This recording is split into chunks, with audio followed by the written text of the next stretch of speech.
Seja bem-vindo ao programa Ganhe Mais da Universidade do Tênis. Aqui discutimos estratégias para que você ganhe mais jogos de tênis. Eu sou Marcelo Brandão e o tema de hoje é o lado não dominante. O lado dominante, no caso dos destros, é o lado direito. Então a pessoa ela segura a raquete com a mão direita, o lado dominante dela é o lado direito. E o lado não dominante de um jogador destro é o lado esquerdo, então o braço esquerdo, né? Quando a gente fala de lado não dominante, a gente pensa do lado que não segura a raquete, do lado oposto. E no caso de um canhoto é o contrário. O canhoto ele segura a raquete com a mão esquerda, então esse o lado esquerdo é o lado dominante dele, e nesse caso, no caso de um canhoto, o lado direito ao lado não dominante. Se a gente for pensar na parte de pernas, todo mundo tem uma perna dinâmica, uma perna dominante ou uma perna de força, né? Existem diferentes nomenclaturas para isso. Então, se eu, por exemplo, eu sou destro de perna e prefiro me apoiar com a perna direita, o lado não dominante do meu jogo de pernas vai ser como eu me apoio quando eu tenho que utilizar a perna esquerda. E caso eu fosse canhoto de perna, a mesma coisa. Minha perna esquerda seria minha perna dominante e nesse caso a minha perna direita seria a minha perna não dominante. Então a gente tem que entender que o lado não dominante, ele faz parte da técnica. A gente está muito acostumado a analisar sempre o lado dominante. Então a gente vê por onde passa a raquete, onde vai a raquete na preparação, qual o movimento da preparação. Tem muitos gráficos ali que às vezes vão marcando onde passa a ponta da raquete. A gente vê ali um semicírculo atrás, né? A raquete passando na frente. Então é muito comum as pessoas prestarem muita atenção no lado dominante e acabam deixando um pouco de lado, até mesmo por falta de conhecimento, a parte técnica do lado não dominante. Então a gente tem que analisar o movimento inteiro, não só o lado dominante, mas também o lado não dominante, porque ele tem pode trazer muitos benefícios aí na parte técnica.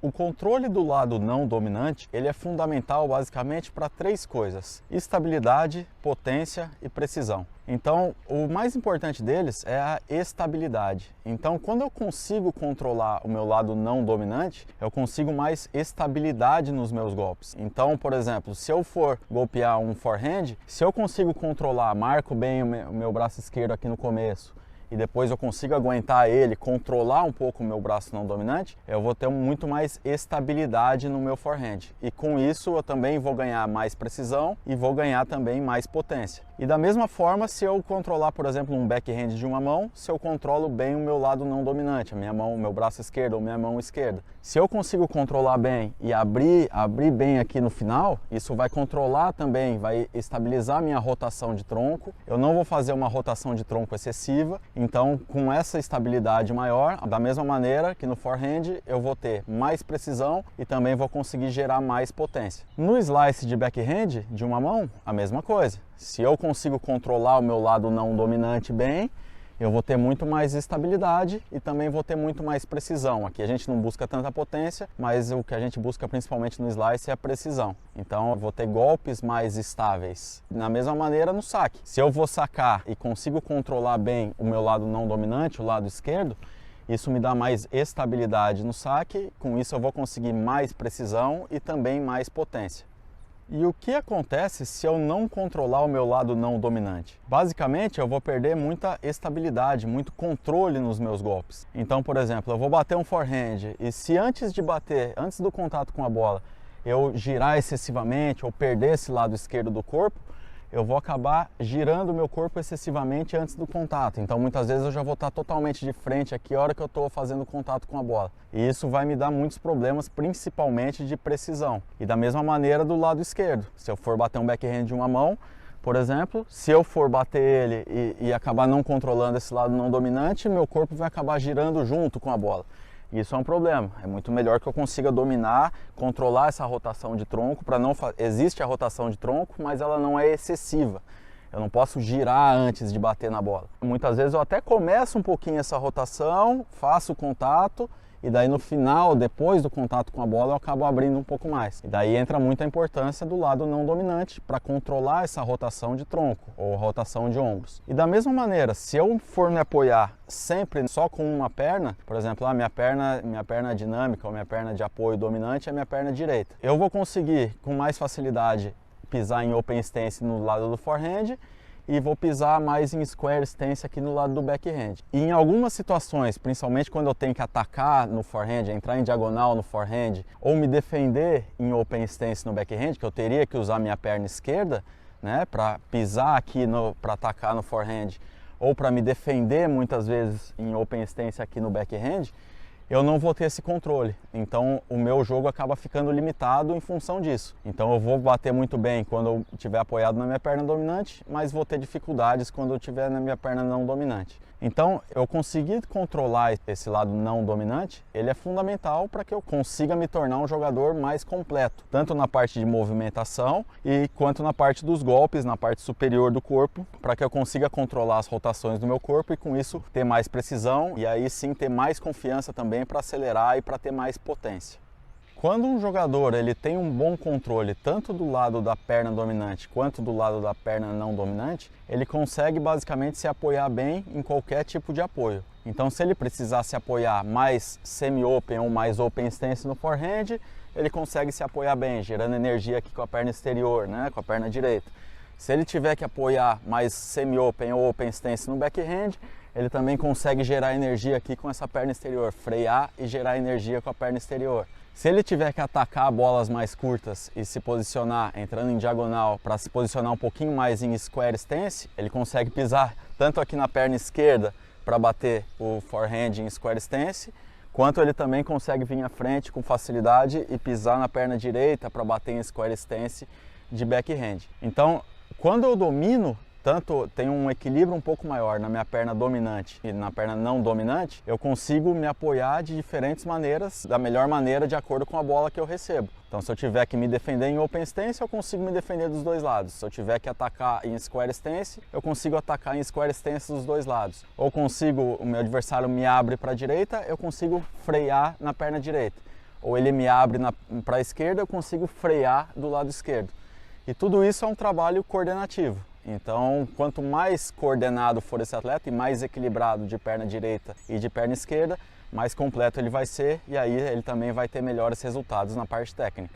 A mão não dominante, ou lado não dominante, ele tem um papel fundamental em praticamente todos os golpes no tênis. Então, a primeira função da mão não dominante é apoiar essa raquete mais vertical aqui na frente, na hora do split step, né, ou na nossa posição inicial. Então a raquete ela está basicamente apoiada sobre a minha mão esquerda aqui, que segura ela aqui no coração. E daí a partir daqui eu consigo iniciar a preparação do golpe de forehand, ou iniciar a preparação do golpe de backhand de uma mão, ou ajustar a minha mão esquerda aqui para um backhand de duas mãos. Então o principal, o início, ela já começa aqui controlando, equilibrando a raquete na hora da movimentação, na hora do split step. Seja numa devolução de saque ou seja numa troca de bolas.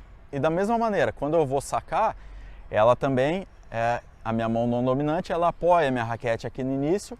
Então aqui a minha raquete está apoiada basicamente na minha mão esquerda. A minha mão direita aqui, ela está relaxada aqui, ela não está tensa, ela não está fazendo, não é ela que está segurando a raquete em pé. Quem está segurando a raquete em pé é a minha mão esquerda. Então é uma posição inicial, ela sustenta a minha raquete na posição inicial, né? Seja, aí varia um pouco da preferência do jogador, tem jogador que gosta de segurar a bola e manter ela no coração da raquete aqui, tem outros que seguram um pouco mais por baixo, tem alguns outros jogadores que já colocam a bola mais aqui nas cordas, né? Como é o caso do Djokovic, como era o caso do Ivanisevic na época que sacava, né? Na época que jogava. Então a mão não dominante, ela controla muito o início dos movimentos. Então sempre a raquete mais equilibrada do lado da mão não dominante. E daí ela vai auxiliar, além do equilíbrio, ela auxilia no início da preparação dos golpes. Então no forehand, o lado não dominante, ou a mão não dominante, ela tem uma importância muito grande. A primeira importância é para controlar bem a rotação de ombros. Então essa minha mão esquerda, ela está apoiando minha raquete aqui na posição inicial, e quando eu vou fazer essa unidade de giro, né, ou giro de ombros para bater o forehand, ela vai ajudar a trazer a minha raquete aqui para trás. Então ela vai me ajudar a fazer essa rotação e ter essa unidade de giro aqui para o forehand.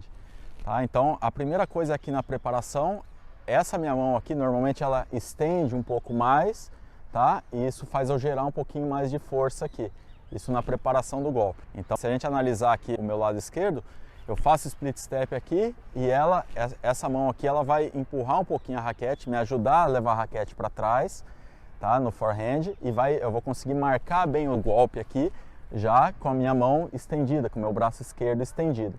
Isso vai ficar muito mais fácil, vai me ajudar. É como se fosse uma referência para eu acertar bem a distância para efetuar o forehand. À medida que eu me posiciono e vou fazendo o movimento, me ajusto aqui, essa minha mão esquerda aqui, ela vai ter uma função de controlar um pouco a rotação dos meus ombros. Então, um erro bastante comum é o atleta acabar perdendo essa mão esquerda e girando excessivamente antes de golpear o forehand. E isso acaba causando um problema para ele. Então, como referência, a gente tem aqui essa mão esquerda, ela estende aqui do lado e depois, durante a fase de aceleração, pelo menos os jogadores que têm os melhores forehands do mundo, eles aguentam essa mão esquerda um pouco mais dentro do corpo aqui. Eles não perdem essa mão esquerda tão para fora. Isso eles podem até ver no final dos movimentos. Muitas vezes o jogador, a ponta da raquete, ela passa a minha mão esquerda aqui no final e a mão esquerda fica aqui mais para dentro. Como se a gente for analisar o Federer batendo ou o próprio Rafael Nadal, vocês vão ver que a ponta da raquete ela sempre passa aqui no final, né?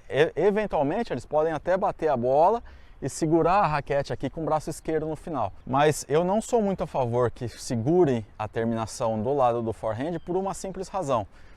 Muita gente acaba se posicionando aqui bem, só que na hora que eles vão efetuar o forehand, essa mão esquerda ela já vem para cá antes do contato com a bola. Então ele perde o lado esquerdo do corpo e acaba golpeando aqui só com o lado direito. E daí quando essa mão já está perdida aqui antes, ele já tira antes ela, ele acaba girando excessivamente o tronco e acaba não tendo potência, não tendo estabilidade e com isso ele também não tem precisão. Então basicamente essa mão esquerda aqui no lado do forehand, ela ajuda a marcar aqui no começo e aguentar um pouco essa rotação de troncos. Então o jogador ele deve buscar jogar um pouco mais com o swing aqui e não tanto com o corpo, né? É um erro muito comum, principalmente nos jogadores homogêneos, ou seja, destros que têm o olho direito dominante. Eles acabam se abrindo muitas vezes, muito antes, e acabam muitas vezes até virando um pouco essa empunhadura para conseguir fazer esse contato com a bola um pouco mais à frente. Isso não é o indicado. O indicado é mesmo que se o jogador for cruzado ou homogêneo, ou seja, olho esquerdo ou direito dominante, que ele consiga aguentar um pouquinho mais essa cabeça aqui, aguentar a mão esquerda um pouco mais dentro do corpo, para que ele consiga controlar essa rotação de tronco. E da mesma maneira, se eu vou, por exemplo, para a academia e vou fazer um exercício de bíceps, por exemplo, pego 2 halteres, se eu vou fazer só de um lado, por exemplo, só o braço direito, eu consigo levantar, por exemplo, 10 quilos de cada lado. Se eu for pegar o braço direito e o braço esquerdo ao mesmo tempo, eu consigo mais de 10 quilos. Muitas vezes eu já vou conseguir pegar o halter de 12 quilos ou até mais. Por quê? Quando eu contraio os dois lados do meu corpo de forma equilibrada, eu consigo gerar mais força. E da mesma maneira acontece no forehand. Se eu consigo contrair e aguentar um pouco mais o meu lado esquerdo aqui, né, o meu lado não dominante, eu consigo gerar um pouco mais de potência no forehand. A potência não vem dessa rotação aqui. Essa rotação, na verdade, ela é uma consequência da aceleração, né? Depois que a raquete passa, aí sim eu acompanho, meu peso do corpo acompanha, eu vou atrás da bola, vou atrás da trajetória da bola. E não o contrário, não é ali que eu gero a potência. Então, o lado não dominante no forehand, ele tem muito mais um papel de sustentação, de equilíbrio e estabilidade do que mesmo de geração de potência. A geração de potência ela está relacionada ao lado não dominante, na sustentação e na ativação de ambos os lados do corpo. Aí sim eu vou conseguir gerar mais potência também do meu lado dominante, né? No caso, no meu lado direito. No backhand de uma mão, essa mão esquerda ela tem a função de levar minha raquete para trás, me auxiliar a fazer a minha unidade de giro de ombros aqui no início do movimento.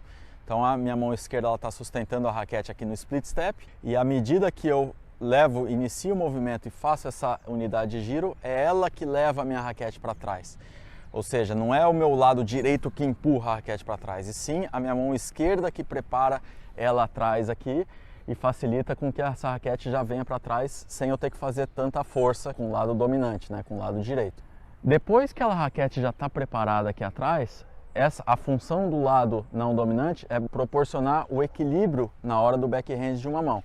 Então, à medida que eu faço contato com a bola, faço essa aceleração, a minha mão dominante ela abre atrás aqui. Para quê? Para que eu consiga equilibrar os dois lados do corpo, abrir praticamente simultaneamente os dois lados do corpo e com isso consiga um maior equilíbrio, além de controlar a minha rotação de tronco. Então, se eu abro bem o meu lado esquerdo aqui atrás, meu braço esquerdo, fica um pouco mais difícil que eu gire excessivamente antes do contato com a bola, o que é um problema técnico. Então eu tenho que aguentar um pouquinho mais o corpo e tentar abrir os dois braços. Tem gente que abre no final aqui, abre um pouco, esse braço esquerdo termina mais alto, tem gente que mantém esse braço esquerdo um pouco mais paralelo à perna de trás. Isso é um pouco pessoal, é um pouco de acordo com o equilíbrio da própria pessoa, é preferência do próprio jogador. Mas basicamente esse lado esquerdo ele serve para controlar também essa rotação de tronco na hora do backhand de uma mão. E da mesma maneira acontece no slice de backhand. Então a minha mão esquerda lá atrás, a minha raquete aqui para cima, eu já preparo ela aqui atrás, me ajusto, né, com as pernas, e daí na hora que eu for fazer o contato com a bola, os meus dois braços abrem quase que simultaneamente aqui, para que eu consiga manter um equilíbrio, né? Manter o equilíbrio do corpo e abrir os dois braços ao mesmo tempo, manter um timing, né? Uma coordenação de movimentos dos dois braços ao mesmo tempo. E no voleio, nos voleios, basicamente essa mão esquerda ela sustenta a minha raquete aqui na frente, e daí eu não tenho um movimento tão pronunciado, eu não tenho que gerar tanta potência nos voleios, então basicamente eu aguento um pouquinho essa mão aqui na frente, e eu posso até utilizar ela até para segurar a minha raquete aqui no final após o voleio. E no lado do backhand ele abre um pouquinho aqui, quase muito parecido com o slice de backhand. Então eu faço esse voleio e abro um pouco essa raquete, posso abrir mais ou abrir um pouco menos, mas eu abro um pouquinho os dois braços para manter o meu equilíbrio aí até o final do movimento. No caso do backhand de duas mãos, a minha mão esquerda acaba sendo a mão dominante durante a execução do golpe. Então ela que vai comandar todo o movimento aqui durante a execução do backhand. E a minha mão direita ela praticamente só acompanha a minha mão esquerda, ela não gera força. Então nesse caso há uma inversão, a mão esquerda vira a mão dominante e a mão direita ela só acompanha, né? Então nesse caso a minha mão direita é a mão não dominante. E no backhand de duas mãos, um erro bastante comum também que deve ser evitado é a rotação excessiva de tronco antes do contato com a bola. Então eu venho aqui, um erro bastante comum, o atleta se abrir, né, girar os ombros, girar o corpo e o quadril antes do contato com a bola.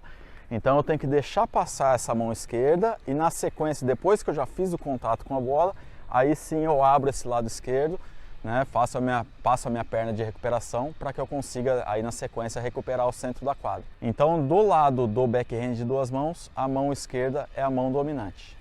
Quando eu vou efetuar o saque, tanto o primeiro quanto o segundo saque, o meu lado não dominante, o meu braço não dominante, ele tem uma ação fundamental. A primeira delas é para sustentar a raquete aqui no início e efetuar o toss na hora que eu for fazer esse saque, né? Na hora que eu for sacar. Então esse braço esquerdo ele está aqui, ele segura um pouquinho a raquete, né? Ou apoia minha raquete um pouco mais nele, ou ele vem aqui um pouco mais à frente, a minha mão esquerda aqui nas cordas da raquete junto com a bola. E daí, a hora que eu efetuo esse toss aqui em cima, tá? Eu tenho esse braço, esse lado não dominante, ele estende totalmente aqui em cima. Isso vai fazer com que eu me coloque aqui na posição do troféu, a famosa posição do troféu. E daí, a partir daqui, na fase de aceleração, esse braço ele recolhe diretamente, basicamente aqui perto do umbigo do jogador. Então ele vem aqui, braço esquerdo estende lá em cima, e na fase de aceleração ele recolhe aqui embaixo, né? Recolhe aqui no umbigo. E ele não vai diretamente para trás. Muitos jogadores eles vêm aqui em cima e eles querem sacar já trazendo esse braço aqui para trás. Então eles acabam perdendo também o lado esquerdo. Eu posso até abrir o lado esquerdo no final, mas primeiro ele vem aqui e recolhe aqui, aí depois que eu fiz o contato com a bola lá em cima, aí sim, quando eu estou terminando o golpe, eu posso abrir um pouquinho o braço esquerdo aqui para liberar um pouco mais essa rotação de ombros no final do movimento. Então ele tem o braço não dominante, ele também tem uma função fundamental na execução do saque, tanto para a precisão quanto para a potência do movimento. Esse trabalho coordenativo do lado do controle do lado não dominante, ele é um trabalho que ele não deve ser feito muito próximo às competições, porque são ajustes técnicos muito específicos. E se eu quiser trabalhar, prestar muita atenção na parte técnica logo antes de competir, vou acabar que eu não vou conseguir pensar tão taticamente a hora que eu for jogar. Então esse trabalho normalmente é feito algumas semanas antes das competições. Então quando eu faço um trabalho técnico, ajustes técnicos, eu posso pegar alguns dias e trabalhar, por exemplo, o controle do meu lado esquerdo, da minha mão esquerda, aqui na execução do forehand. Ou posso trabalhar, abrir bem os dois braços na execução do backhand de uma mão. Ou posso trabalhar a coordenação do meu braço esquerdo aqui na execução do saque. E se eu esperar ficar muito perto das competições para trabalhar isso, vai acabar que provavelmente o meu rendimento não vai ser tão bom nessas competições. Então eu tenho que ter um planejamento muito bem feito para que eu consiga trabalhar esse lado não dominante mais longe das competições. Então se eu tiver ali 3, 4 semanas de trabalho antes de competir novamente, fica muito mais fácil eu pegar ali na primeira, às vezes até na primeira e segunda semana de preparação para trabalhar esse lado não dominante e não deixar isso para a última hora, porque o rendimento pode acabar caindo durante os jogos. Os erros mais comuns no controle do lado não dominante no forehand, basicamente, é o atleta perder esse lado esquerdo a hora antes dele golpear a bola. Então, antes dele fazer essa fase de aceleração, ele acaba abrindo um pouco esse lado esquerdo e acaba perdendo um pouquinho o controle aqui dos movimentos. Então, a correção para isso é ele aguentar essa mão esquerda mais dentro do corpo durante toda a execução do forehand. E daí, só no final, depois que ele passar a raquete, passar a ponta da raquete, aí sim ele possa liberar um pouco mais esse braço esquerdo. Da mesma maneira, no backhand de uma mão, o erro mais comum do lado não dominante é o atleta ele não abrir os dois braços aqui ao mesmo tempo. E sim ele acabar levando um pouco os dois braços para frente e fazendo uma rotação excessiva de tronco.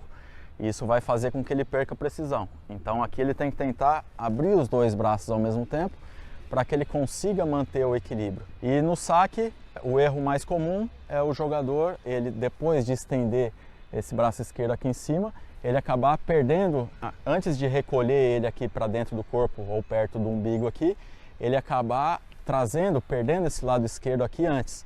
Então ele muitas vezes ele vai fazer essa rotação de ombros excessiva antes do contato com a bola. E daí ele vai ter problemas principalmente para o saque kick. Então é fundamental que ele aguente um pouco mais esse corpo aqui e daí essa mão esquerda aqui em cima e aguente ela mais dentro do corpo. Aí depois que eu fizer o contato com a bola e estiver terminando, aí sim eu posso abrir esse lado esquerdo para que eu consiga fazer essa rotação completa de ombros. Então basicamente esse aí foi o vídeo de hoje. Espero que tenha ajudado vocês de alguma forma aí pelo menos. Espero vocês aí nos próximos vídeos. Valeu!